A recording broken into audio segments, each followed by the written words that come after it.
Hey KID crew, welcome to this month's Table Talk. May is Mental Health Awareness, so we're shining a spotlight on mental health.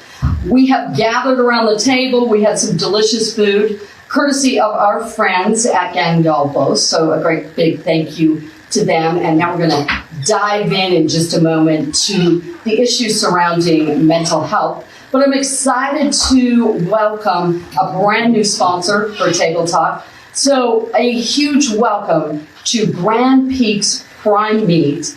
They are sponsoring our Table Talk, and we have a drawing here that we're going to do in just a moment for a $30 gift certificate. But real quickly, I want to tell you about an experience I had with Grand Peaks. So I was emceeing the walk in the cold, and I got there and I start smelling this delicious aroma. And so I'm following the scent to the Grand Peaks Prime Meat booth, and they had these amazing seasoned steak bites, and I was hooked.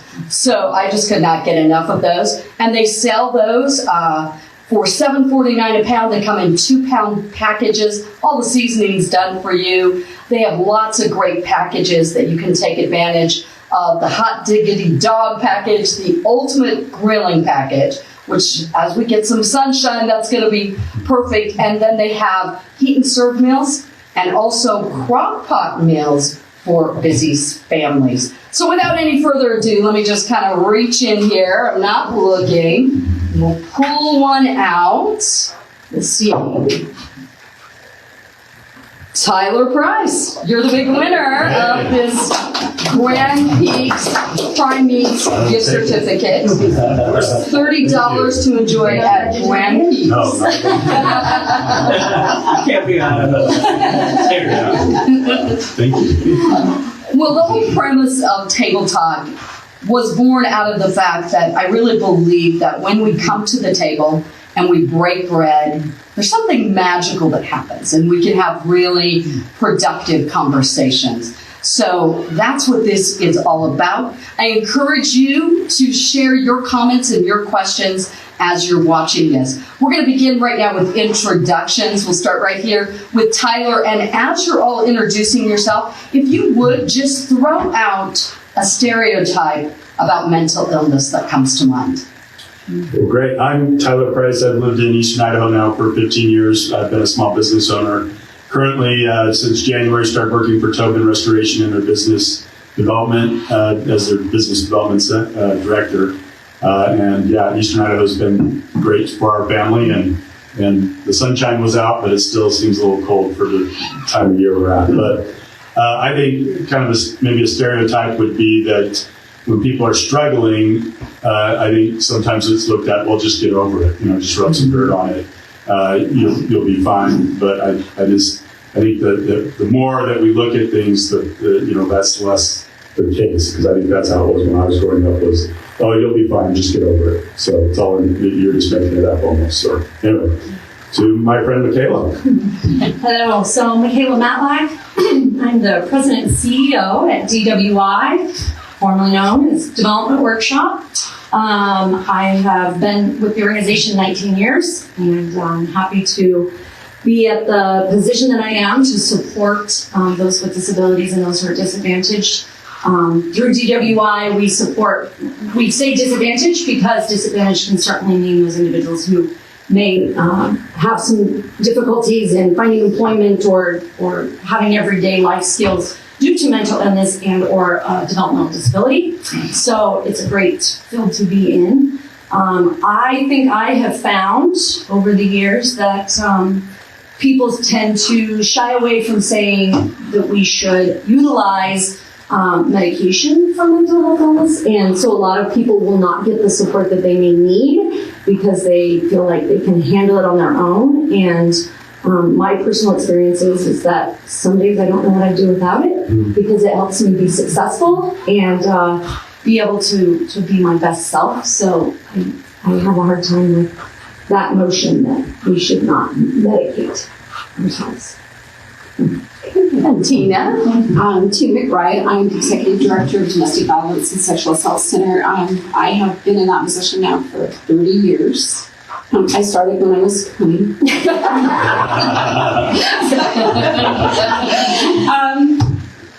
And, we focus on providing services to victims of violent crime, child through elders. And one of the biggest myths that we have seen over and over, and I think this tends then to play into seeing generational violence, is that domestic violence does not impact the children because they weren't born at the time. When actually the truth is that children raised in domestic violent homes are actually more often going to access mental health services as adults than children who are the direct victim of a violent home. Because sometimes they're just overlooked. And where if the child is a direct victim, we are making sure we're really wanting that child to receive those services, where children raised in a violent environment they're not saturated quite as much. And I think that's what really I just love that. Great, Lisa. I am Lisa Keller, and I am the state committee woman for Bonneville County Republican Party, but I'm also a small business owner. We own apartment buildings, and we manage them ourselves. And, we do come into contact with a wide variety of people who are in need of housing. And, I can definitely see some of the stresses and the issues that brings to people.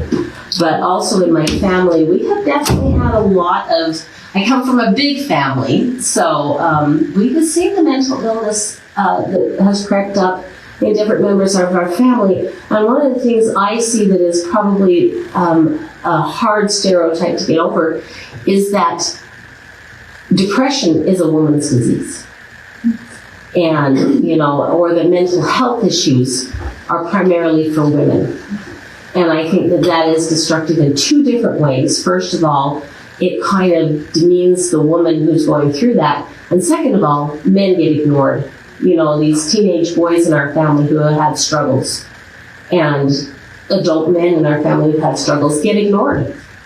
Don't get the help they need because it's not something that's okay for men to talk about. And I struggle with that. And Colin? Yeah, I'm Colin Waters. I'm a counselor and the supervisor over at Pearl Health Clinic. I work mostly with children and adolescents, about 70% children and adolescents, 30% adults. I've been working at Pearl Health Clinic in a number of different roles since 2011, but as a counselor since 2016. I guess maybe a myth about mental health is that it's all in your head. I think that what we're learning a lot recently, especially with at Pearl Health Clinic, we have a big push to implement trauma-informed care and just the connection to the body and how traumatic stress or just mental stress impacts physical health as well, and long-term physical health. We're learning more and more about that. And so. And Marco. Hi, I'm Marco Erickson. I'm a current elected representative for District 33 in Idaho Falls. I'm also a lifelong mental health support person. I've worked in mental health for 25 plus years in every capacity you could think of, from the early bird provider to owning companies to managing an entire state system of mental health and now legislative. I currently also work at Community Youth in Action, so I'm in the field, in direct path with all the kids in the community, and see a lot of mental health struggles. And so the stigma that I see, I think, with adolescents is mostly that they're all turning in by talking about a suicide, for example, that they're going to die by suicide, which is not true. Also, that by talking about current things they see in culture, that they will become that just by having a conversation, and those are stereotypes that are not true. Thank you. And Joanne? Hi, I'm Joanne Hess, and I'm the Assistant Director at the Domestic Violence and Sexual Assault Center. And I work directly with victims of domestic violence as well as other crimes. But one of the big complaints that these women will bring in is, he tells me I'm crazy, I'm just crazy. And so to there's no diagnosis, but crazy, and that really upsets them. And so I've started in groups when they talk about being crazy, that it's okay to be crazy, certifiably, but you can be crazy amazing, you can be crazy fun, you can be crazy ambitious. There's a lot of crazy that we can be, and it doesn't have a bad connotation. So I'm trying to reframe their thinking on that aspect. Well, thank you so much. And as all of you were talking, I was kind of thinking about the fact that when we can actually see something, it's much easier to accept. And I kind of thought about in the school setting. If a child's in a wheelchair and we were expecting them to get up and do jumping jacks, that would be absurd. But so often we expect kids who are dealing with ADHD or depression or anxiety to perform as if there is no other challenge because we can't necessarily see it. So I would love to get you guys to weigh in on that. What do you think we can do to open up the conversation in our community and provide more support for those challenges that aren't visible to the eye? And just jump in. Feel free to jump in. I have a teen center that focuses on that. We get kids specifically who come and struggle with anxiety and social connective problems. And so what we do is we facilitate the process of learning just as if you would if you're teaching a new skill. And you do it in a loving, kind, compassionate manner that's non-judgmental, and we meet them where they're at, each individual, and you encourage them. And you don't just do that with one person. An entire staff and a whole lot of people get to know that individual on an individual basis, and they tend to open up and share more about their struggles, and then they practice new skills, and they get better, and then they feel successes. Small successes lead to big successes. And then over time, we've watched kids who would sit in the corner and rock.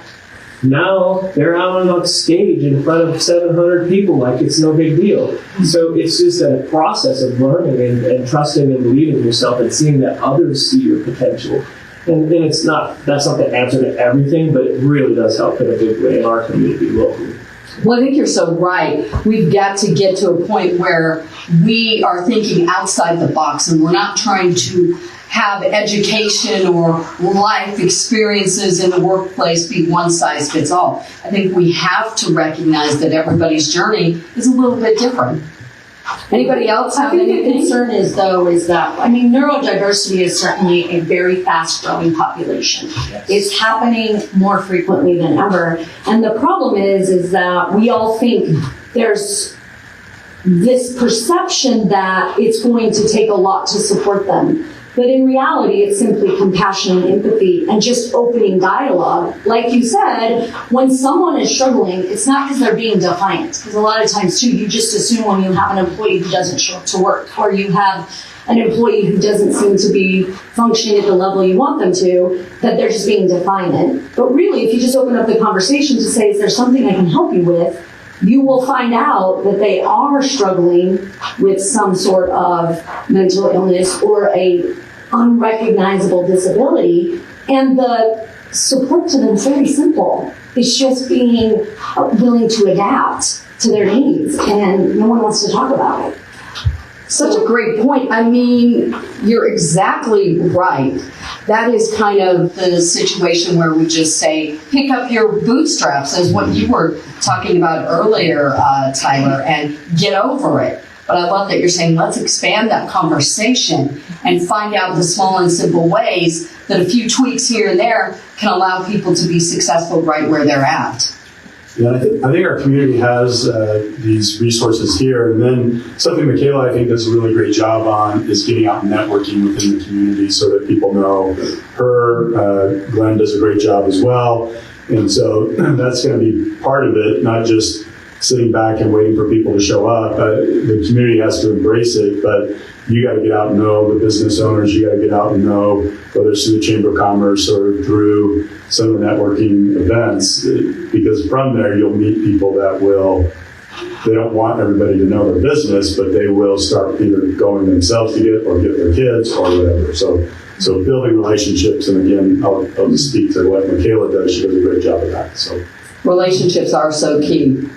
There's also kids now that are openly saying, well, I have this disorder, so you need to treat me this way. And they're using it as an excuse. And we're trying to train them to be who you are, but don't have to make excuses, but also learn how to behave in society and follow rules. But I've seen an increase of that, as people become more aware of mental illness and different things. Some people use that as a tool to get away with things and try to get, in a school setting, like you were saying, and then some adults don't know how to respond. I want to be sensitive, but I also want to hold you accountable. And so we sometimes need to teach society how to do both, right? Still love a kid, hold them accountable. so that's a struggle that I think we all face at times as well. I don't know if Colin sees it in his field, but for us, we see that sometimes parents are the biggest hindrance in that, especially with people with disabilities, is that as parents, you don't want to label your child. You don't want people to see that your child has a disability or that they possibly do have a mental illness. But the thing is that when you tell your child it's not okay to be that way, then they take that stance that I'm not that person because I don't want anybody to know. Where rather, when your child has ADHD, if your child has autism, if and the world around knows, you embraced it, you know how to support them.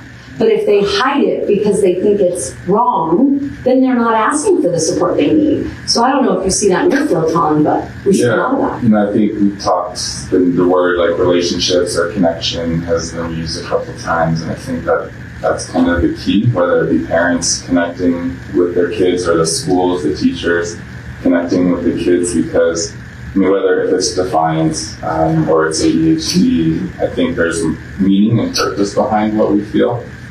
There's a reason why we feel it. And if we can connect with someone and have compassion with them, then sometimes that can help regulate them. But if we can just create the space for them that they're needing, whether it is just that connection or if they do have more energy and they need a little bit of movement, in the classroom, sometimes kids need that and they can still listen and they can still learn.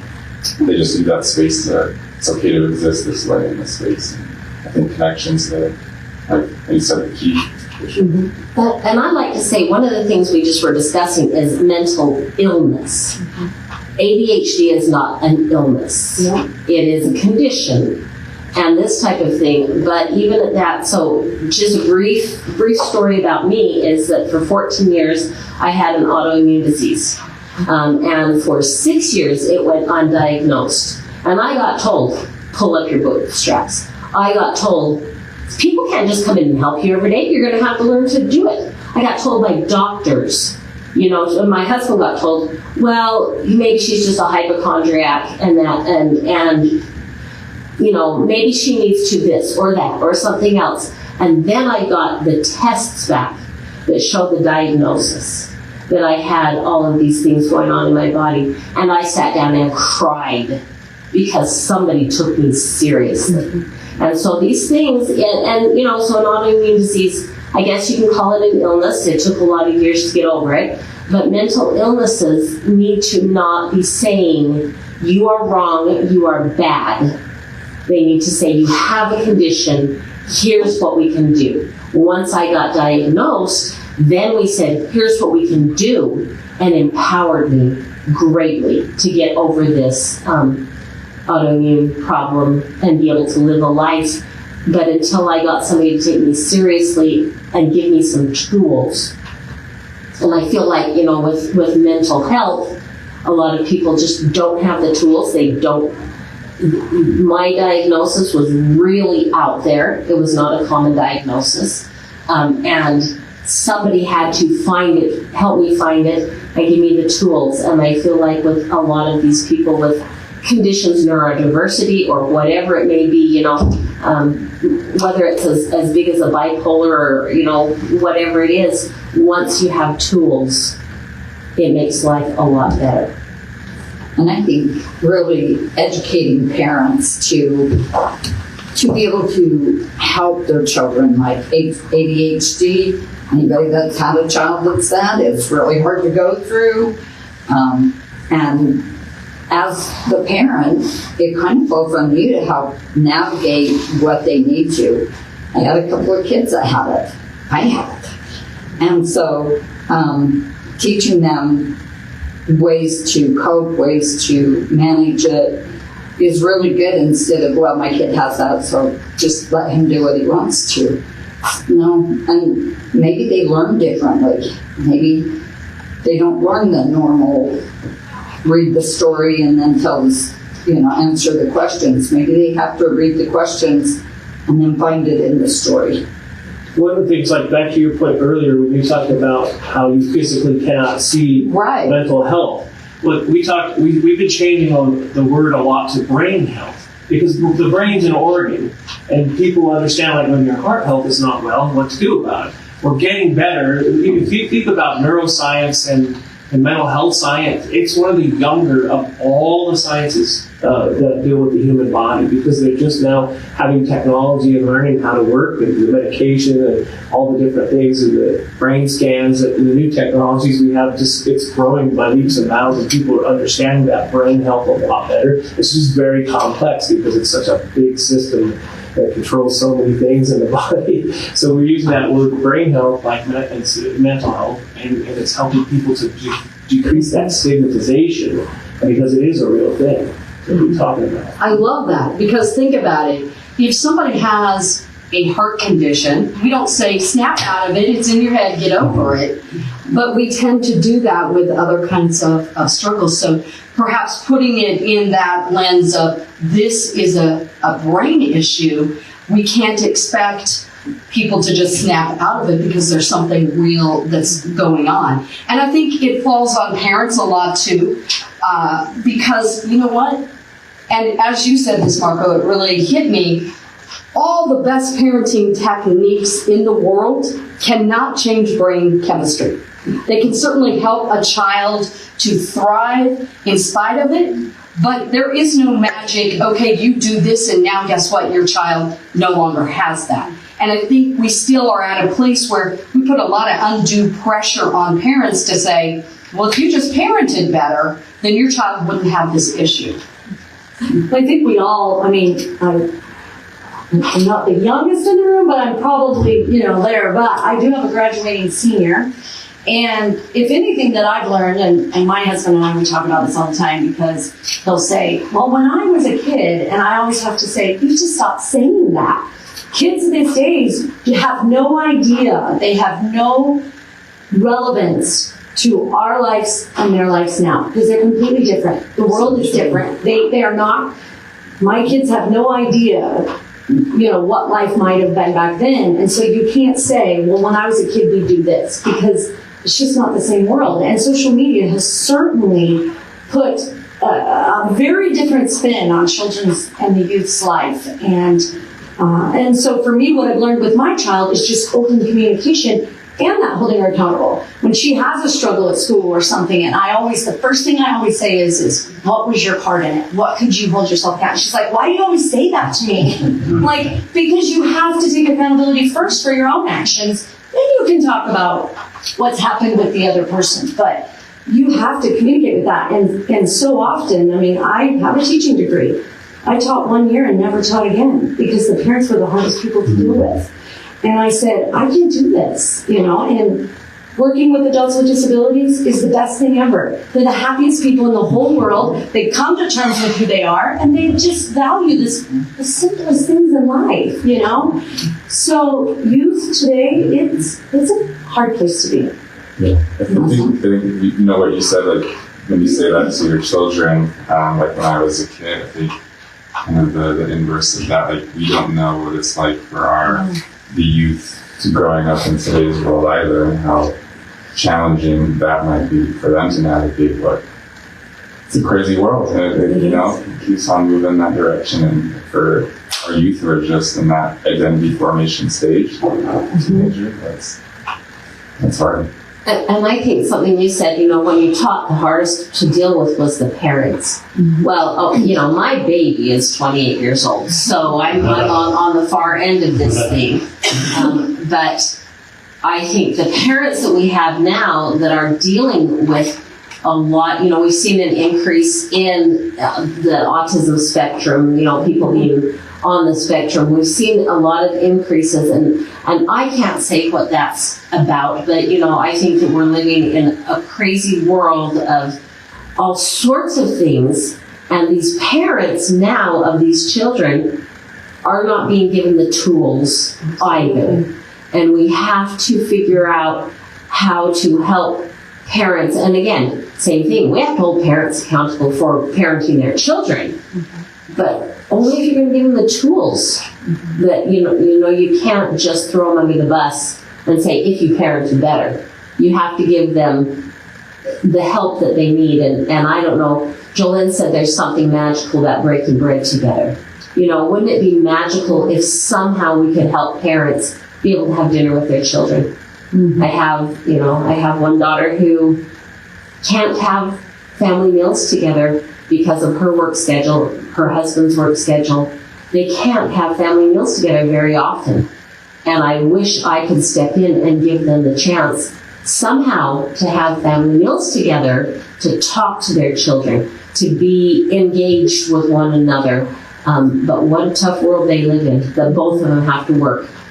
Yeah, and on top of that, what we do with parenting classes, that we teach a lot of them, we have evidence-based curriculum.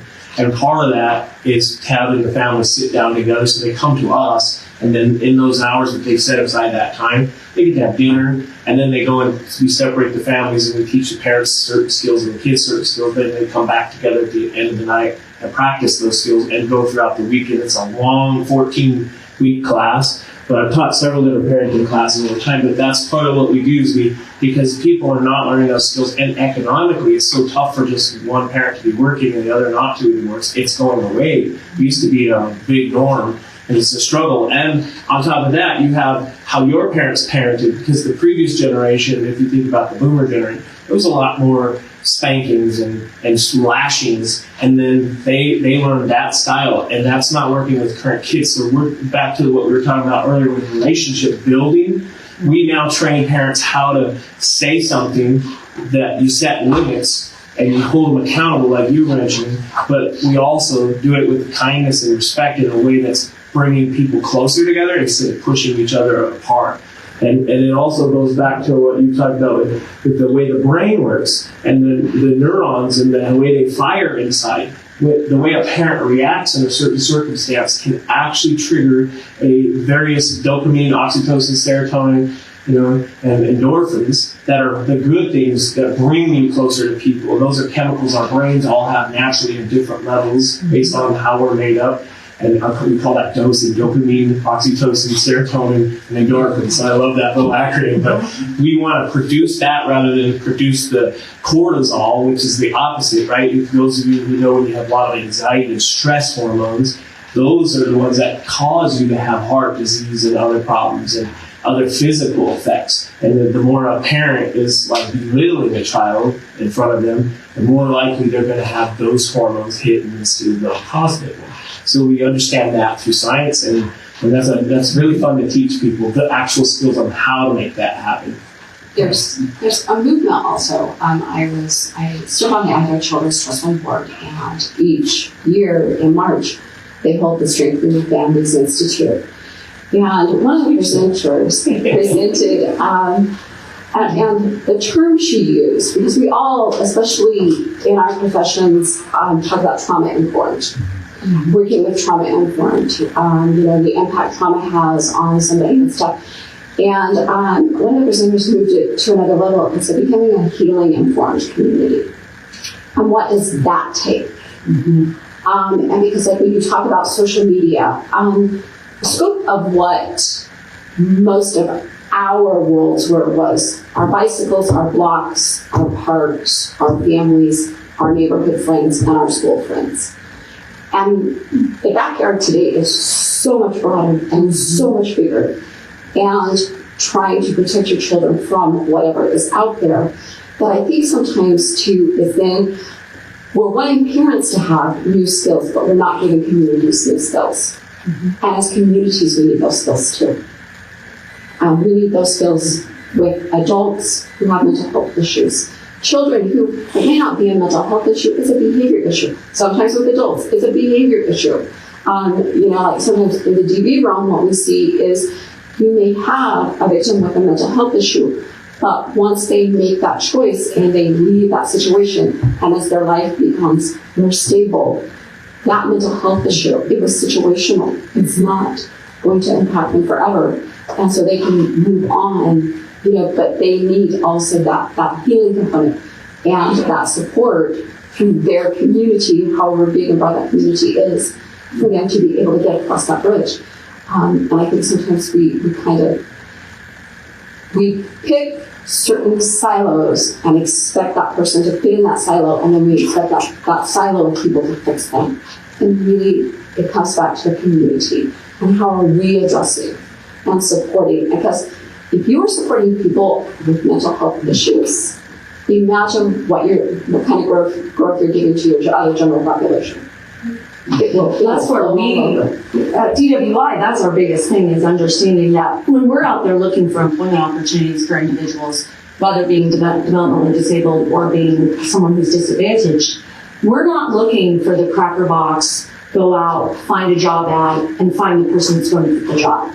Because that's not the population that we're working with. And it requires community employers to think, okay, if I can't hire you for this position, maybe I could adapt it to fit you and we'll still get success. And then you think, most of the individuals who we've placed employment have been with their employers for many, many, many, many years. And it's because it's a safe environment where they're supported and they're provided the necessary productivity tools to get the jobs done. And that's what an employer wants, right? And so if you give them that safe environment, they do thrive. And all of those hurdles they've been fighting for years go away because they're in a safe environment where someone supports their needs.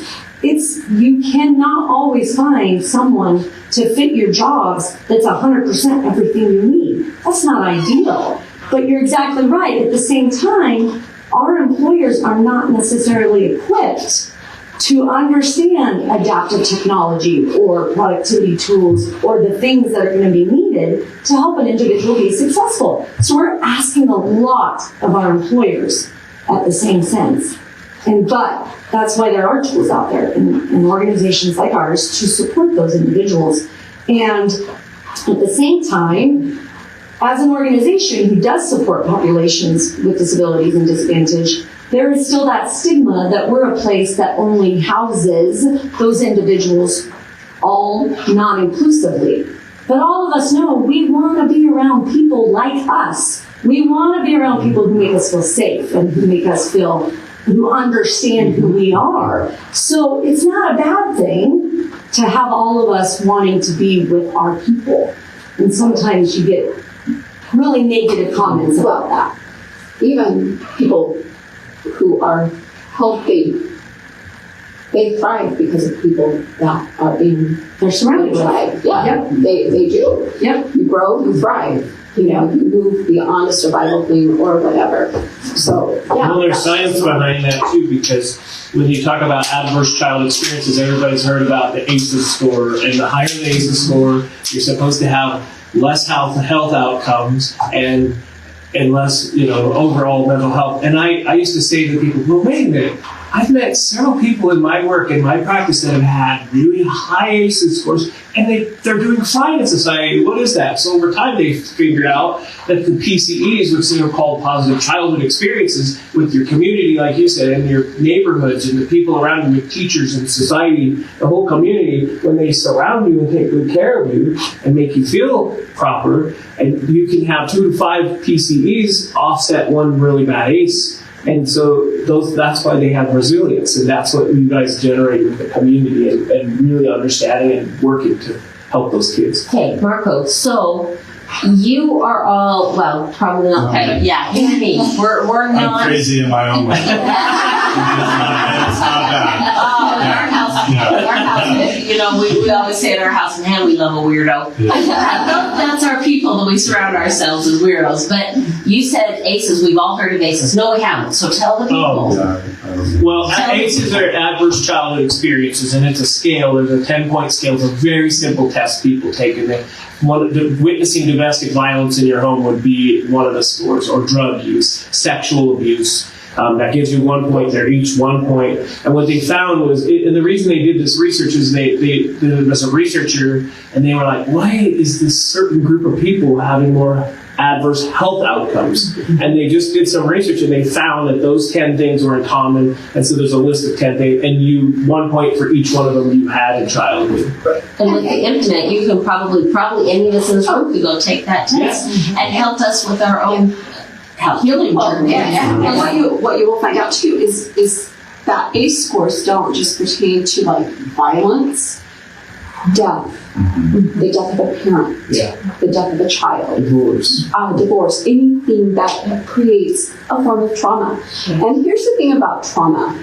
Trauma layers. Trauma is like an onion. And every time you go through some sort of traumatic experience that impacts you, it just adds another layer. Some layers are going to be a little thicker and tougher than others. And then sometimes at some point people just reach that breaking point, and all of that just, and so people learn that when it comes to brain health, it is like heart health. It's like any other type of health. Taking the time to take care of it. And going and seeing somebody and talking to them and having them help you process that is one of the healthiest things you can do. People will go into counseling and may be into counseling for 5 or 6 years. It may be an off and on thing. And then they will go great for 15, 20 years. Something may happen. Joanna and I, we had a death. She had a death in her family. I had a death in my family. We ended up in a grief group together. They only went 2, 3, 4 times. It was enough for us to say, okay, we're on track. We seem to be processing okay and stuff like that. But it doesn't make any difference where you work. It doesn't make any difference how old you are. It doesn't make any difference how long you go. Just doing it. It is okay. It's okay. Go do that processing. I personally in 2019 have really come to heads with having a pretty serious mental health time in my life where I had just taken over the CEO position at DWI. The pandemic occurred. Right, it's like if you're gonna jump in altogether. But I was having some difficulties and it was some environmental things that were happening, and I did seek out. I had some support from a network of mine, and I started going to a CBT, which is cognitive behavioral therapy. I'm sure Claude knows plenty about it. But I was generally one of the individuals who did not like to go to a counselor. I do not want to sit in front of a person and then say, so tell me what's wrong. And I was like, I'm not supposed to sit here and tell you everything. But it was an opportunity for me to sit in a therapy group. But at the time, I was in a group with a lot of individuals who were struggling with addiction and who were struggling with just trying to stay out of the justice system. And they probably looked at me, and this is my perception, but they probably looked at me and said, what is she doing here? She's a CEO. She does not look like the rest of us. How could she be suffering? How could she have a hard life? And that was my perception, but it was an opportunity for me to just look at my negative thoughts, the things that I was thinking negatively. It was all things that I was creating for myself, but it is hard not to look at those 10 negative thoughts and think it's all or nothing, or this is what people think about me, so a lot of that we do create, but it's hard to change that thinking because your mind is a very powerful thing. And so it is about being able to go to those classes, trainings, researching and finding out what can we do to be healthier to ourselves and have our own self-compassion. We would have started that session you talked about by saying, what's going well in your life instead of what's wrong? Because then you would have, you're slowly rewiring your whole entire cognitive functioning to think about the positive first. And then occasionally there'll be some negative stuff, but you can get through that if you know all of it. If you always surround yourself with the negative, it never goes away. And I actually have taken, and I don't know if Tyler's taken it, but Christine Minden Gardner, she's a great resource in the community, and she does a class on strength-based learning.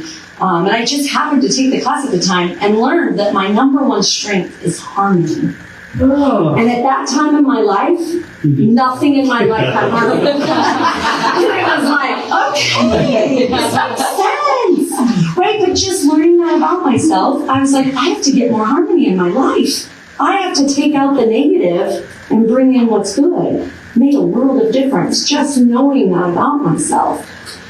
It was changing. And I think too, when it comes to therapies, and we were just having a discussion at our staff meeting this morning,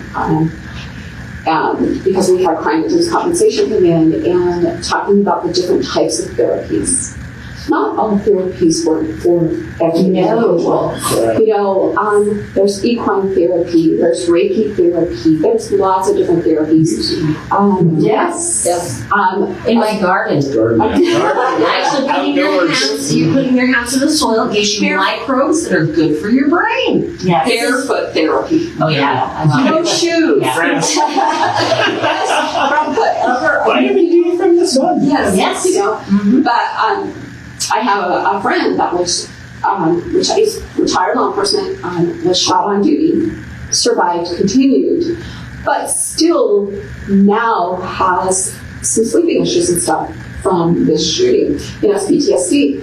And so I have a daughter who is learning and practicing Reiki. And I said, let's try this. And one of his first comments was, do I have to talk to her? Nothing. Talking about it's not always easy. Yeah. And so he agreed to come in and let her. And later we talked, and he was like, I can feel that. And he said, I can feel it in my chest, and I can feel it. And I said, okay, all right, that's good. I said, did it help a little? And I said, would you do it again? And he's like, let me think on that. So there's different, you know, and experimenting with that, and maybe it's going to be a combination. I mean, that's one of the big things that's come out of trauma-informed care is that body-based interventions are usually the best way to start, because what happens and what makes trauma is our brain's ability to process it in an adaptive way versus a maladaptive way. So if you get stuck in that maladaptive way, it usually comes with like a negative belief that kind of gets stuck there, and until we reprocess that. But that verbal processing part, that's our top part of our brain, our cortex. What happens with trauma or traumatic stress is that part actually shuts down. So talk therapy a lot of times isn't the best way to start when it's a traumatic stress. It's usually something that is Like some somatic their breath body. work or some, my daughter is actually a massage therapist back on the East Coast right now, and she has had people say, you have changed my life with massage therapy. I mean, she does other things, you know, she does Reiki and she does other things with it. But people have said, you have changed my life.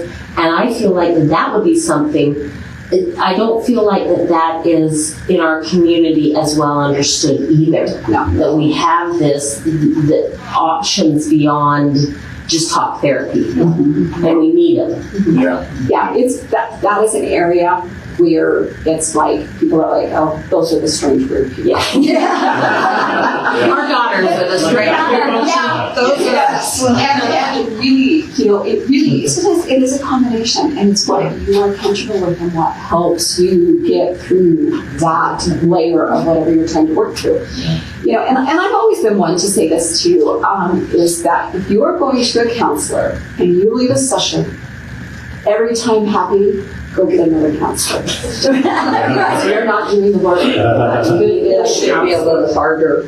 One thing I always Awesome. like to do for, we did it with my kids, I do it with clients, is one positive thing that's happened to you, but I want to know what a negative thing. Because sometimes they're negative. It's like, really, that's as bad as it gets for you? But they need to know that life is not always happy, life is not always good. What you see on TV isn't always. Yeah, that you need You can't that. solve a problem in 30 minutes? One episode? I know.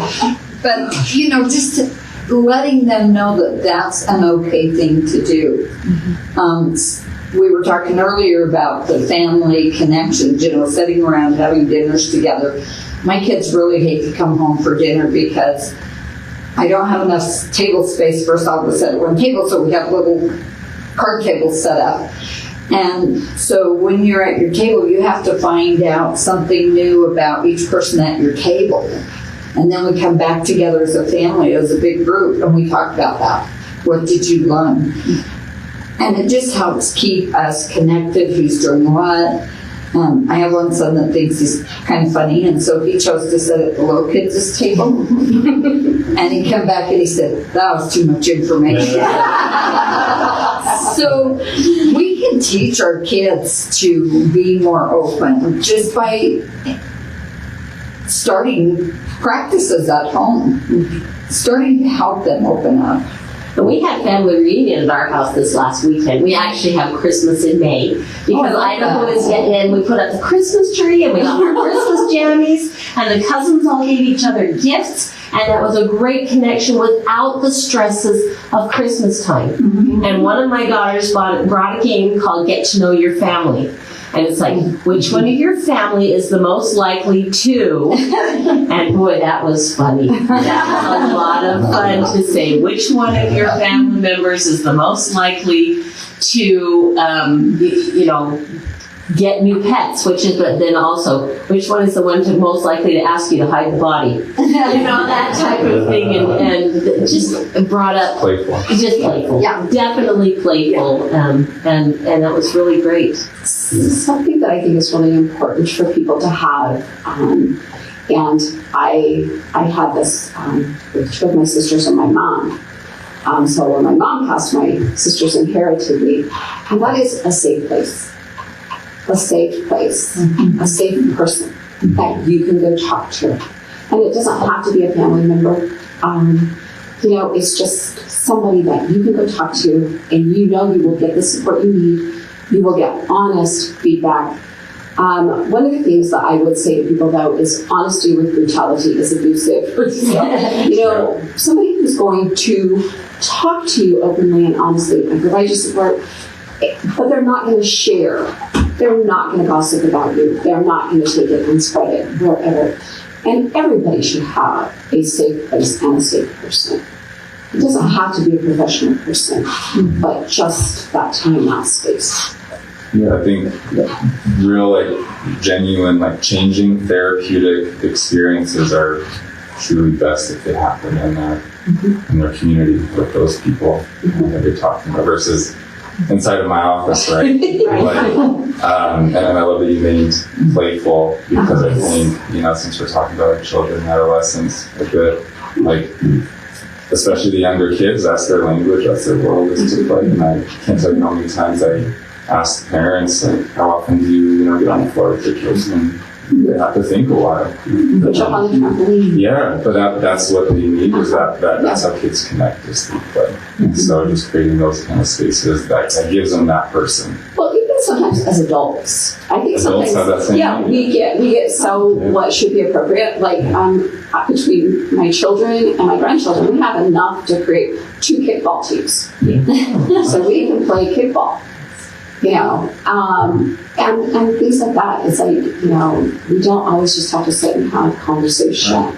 Let's go do something together. Let's go paddleboarding. Let's go. Friday, they went out and they built a snowman. You remember our Friday snow? Grandpa and Dad and the kids. They inside didn't. I hate the cold. But they went out and built a snowman. And it was transformative for their whole day. And probably for it'll be one of the things that they talk about. It goes back to the positive experiences. And something I started, because you talked about the Christmas thing and all of the pressure and stuff like that. And when my kids started having children, I remember having to go to every grandma or great grandparents' house and all that. And I'm thinking, I will not do that to my grandchildren. And so I started having a baking day. And so what we do is we get together, they all have to bring a recipe, the big kids help the little kids, the parents have to be involved, and we make cookies, candies, whatever you've brought, and then we share. And then on Christmas Day, they're free to do their own thing.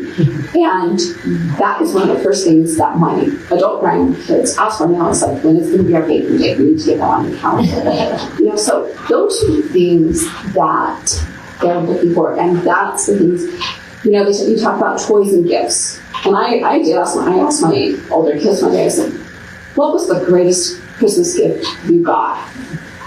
And only one child could tell me what she got, and it was a ferret. The rest of them were like, and it was the worst thing I could have We did that at our house 2 years ago. We had a conversation and we decided to go on a family trip for Christmas instead of buying a bunch of gifts. And they went to Mexico and experienced winter in a tropical, and they had never done that, and they'll never forget it. Yes, it is. It's like, those are the things, those are the things that, you can try and compete. But I think when you make it special, when you make it memorable, that's what they remember. They don't remember the gift. They don't remember the clothes. They don't. Right, and remember that, not everybody can afford a trip. It wasn't that expensive. We drove all the way. We did not fly. We drove to Texas and that was a 3-day adventure in itself with 7 people. Yeah. But we saved a ton of money because it was money we would have spent on gifts anyway. It was less than $2,000, I think. For a lot of people can't even afford gifts and things like that. But they can afford experiences of get out there and build a snowman with your kids. Yeah. Or that's great. I would I'd love to go to Mexico. My son was going away to college there, and I was like, you gotta create some one big memory. Yeah, wonderful. And save up for that. Yeah, we did save for a up year. But recognize that you can do special things. One of the things that our grandkids do is giving each other gifts. They have to be small. They have to be like $10 they broke that rule. And they were supposed to be $10. Personally, I go get them stuff from Goodwill, buy them a gift, they open the gift, and I say, now when you're done, give it back to another needy child, give it back to a thrift store.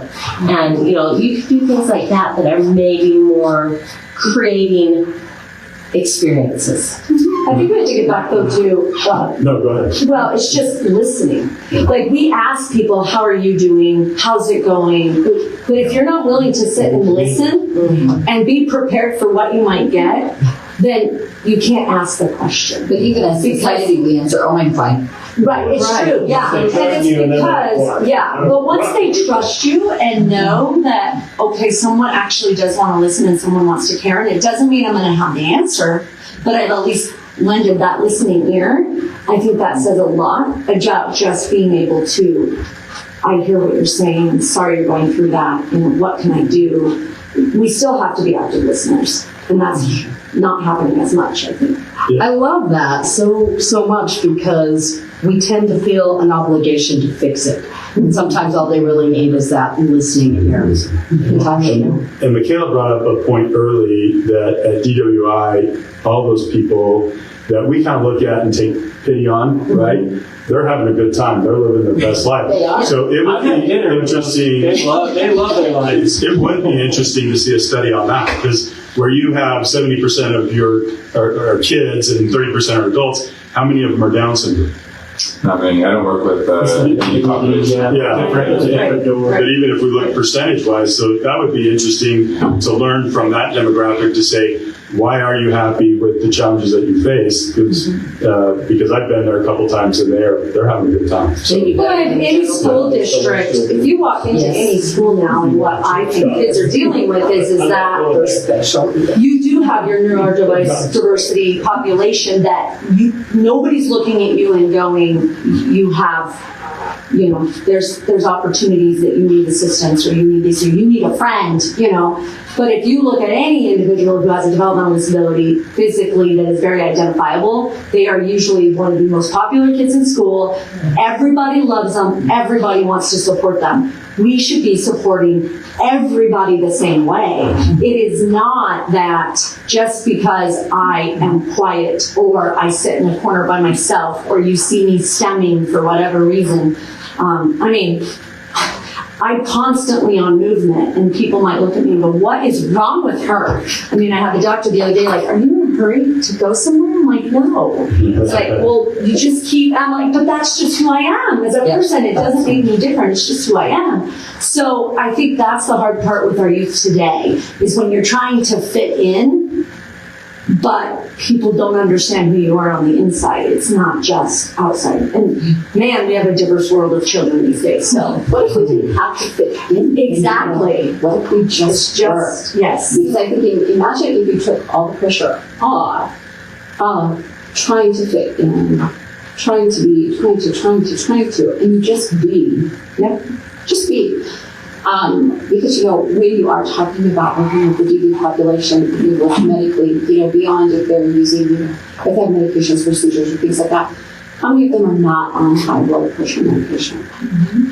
How many of them do not have heart issues, high blood pressure, all of that stuff? I mean, we would probably be shocked because, again, their expectations of life are much gentler, much simpler, and they are happy with their life. And I think sometimes we forget to be happy with our lives. Well, you have to love yourself if you're gonna do what you said. And people struggle with loving themselves, and that teaching self-love is not an easy task. Mm-hmm. It takes time, and it takes others who recognize your strengths and love you back, right? And then over time you can develop that. Not a narcissistic self-love. Isn't it sad that we have to teach self-love because there's so much negative coming at us that we don't love ourselves? Yeah, sad. That's pretty broken. One of the things that you just said, that Michaela said, that struck me is that, those Down syndrome or whatever that is obvious, they're one of the most popular kids in the school. That tells me that the rest of those kids in that school are willing to stretch. Oh, absolutely. They're good people. Yep. Those kids want to be good people. And can we see that in them? That they're, they don't tease, they don't be mean to those kids because they understand that gap that those special needs kids are dealing with. Whereas they don't understand the gaps in the other kids that they're teasing and they're bullying and they're struggling with. And it's the unknown. The unknown is scary, right? The unknown is challenging. And the reality is that we all have things we're managing, hurdles we're overcoming, challenges that we're facing every single day. But the unknown is scary for any of us. And that's the hardest part of it. What you don't know is uncomfortable. And I think what you just identified too is the fact, understanding that we as individuals, we can either close that gap for people or we can make that gap wider because we participate in that bullying and demeaning behavior. Whether you're targeting an adult or whether you're targeting a peer in school, it makes no difference. You can contribute to that gap in either a positive way or a negative way. And I think that is a piece of becoming healing informed, is what you do with your words and your behavior either closes someone's gap or makes the gap bigger. How does it impact? I think the biggest piece, though, is we have to make the supports needed accessible. And that's the biggest struggle right now, is not having accessibility to the resources, the health needs, and everything seems to be now, we wait until there's a big problem before we allow accessibility to heal it and fix it. When people may express there's something wrong, you don't have ability to pay for it, or you don't have that resource until you are in an ER or in a crisis center, or it's so severe that you've actually harmed yourself. That's when we decide to help people. Well, you just mentioned so unfortunate. My political platform and what I've worked on the entire time, I call it the inverted V. When you wait till the crisis is up here, it's costing way more money. So conservative principle is investing in the base and building the services on the lowest tier prevention So then you don't have to worry about paying for all that later. And it's hard to measure. And the reason politically it gets to be a problem is because you stop the stuff from ever happening. And people say, well, now we don't need that. It's like, no, it's because we're doing this great work on the bottom. And we've got a very clear example of that in the juvenile justice system in Idaho. They were expected to have close to 700 kids with our current population in juvenile detention custody on the state level, not the local levels. And we only have 140 kids in there, 145 on average. That's amazing. That means they've done really good work in investing in their prevention, and they continue to do better all the time. And the goal is to get those numbers even down more. And I said, if we can do that with all these healthcare issues like you were talking about, it's so important. The same thing, fiscal responsibility is part of that in the government and how we intervene in these mental health problems as well. And how we support on the, again, let's not throw it on the government as the government's job to fix it. You know, we need to be supporting this one-on-one communication at this lower level, and you know, supporting these single parents and supporting, I mean, it's pretty tough. It's a pretty tough economy. Like I said, my daughter and her husband can't even afford to buy a house in Utah right now. They have to rent, and they both have to work full time because the economy is so tough. And that is a strain on their mental health for sure. Well, and when you are looking at those issues and just trying to essentially survive day to day, Yes. with basic needs, Yeah.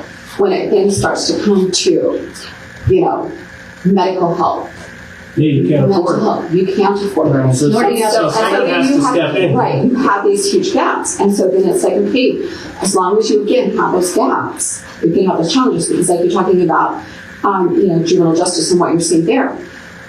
I think we have gone so far down the road that if you started focusing more on some of the prevention stuff, and we started investing money there, and you know, intervening with young parents, because I've done my job long enough now. I'm into 3 generations. Okay, it didn't stop. So we have to start doing something different. If we want our outcomes to be different, we have to start doing it different. Yeah, upstream, we call it upstream, as far upstream as you can. And you will begin to see that because your criminal justice system is going to come down. Your calls for service will start to come down. Your children, your adults, everybody, your whole community is going to start to thrive better because we became healing informed. We didn't stay at trauma informed. We moved into healing informed, and we took our community that direction. But people have to be willing to support it all the way across the board. All the way across the board. And everybody has to be able to have access to the services they need. People aren't the problem, it's the system that's the problem. And we make systems and we can change systems. That's what I would say. And that's been some of my questions to some of the systems is, what are you doing internally to make it so difficult for people to access what they need? What are we doing? And are you willing to make the changes? Yeah. Good stuff right Good there. stuff. I love the focus on healing and expanding that conversation. Time flies when you're having fun. I want to give each of you a chance to just have any final thoughts. So since we started with Tyler, we'll start right here with you, Joanne. Just anything you would like to say to sort of wrap up today's table talk. I just think it starts with us as an individual. If we want our world to be different, we have to start with us to make it be different. And just remember that you matter in this world, and you can make a difference no matter where you're at and who you are. I guess for me, I think just the connection and compassion. That's how you be with people. That's the way forward. Well, I would say that one of the things I heard and that has made me really think about it is that personal responsibility is empowering. And that for each of us to be personally responsible for ourselves to begin, that's how you develop self-love, is to be personally responsible for your own healing and then take the next step to what is next in your sphere of influence.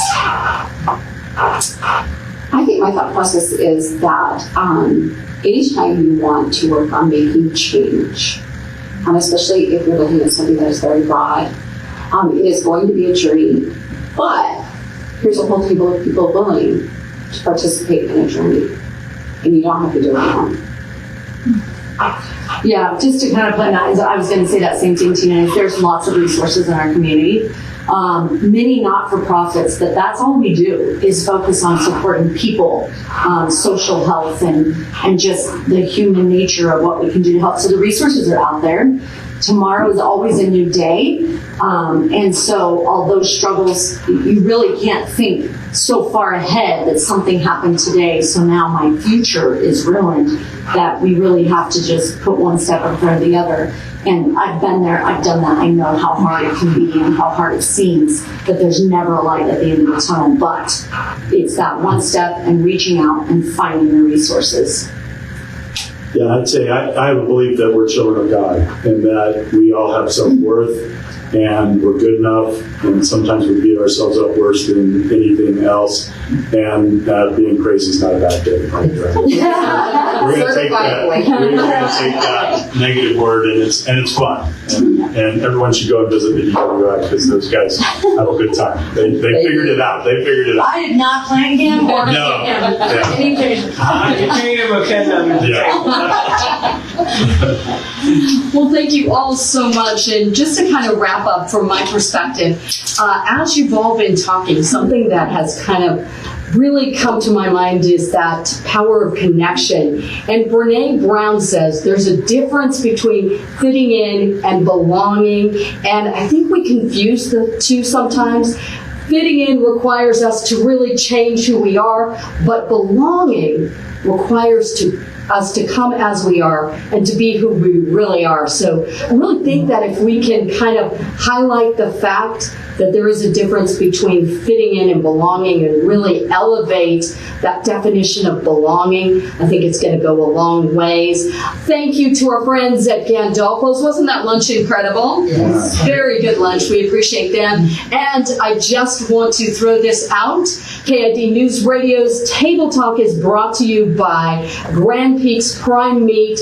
They have all kinds of options. Delicious, fresh meat. Look right there. Mother's Day. Tyler's going to check it out. But they've got packages to suit your needs and your lifestyle. And I'm telling you, I suggest you go and try their seasoned steak bites. They're my favorite. They're absolutely delicious. So again, thank you to Grand Peaks Prime Meat. And thank you, KID News Radio crew, for tuning in and being part of this. And of course, we'll do it again next month.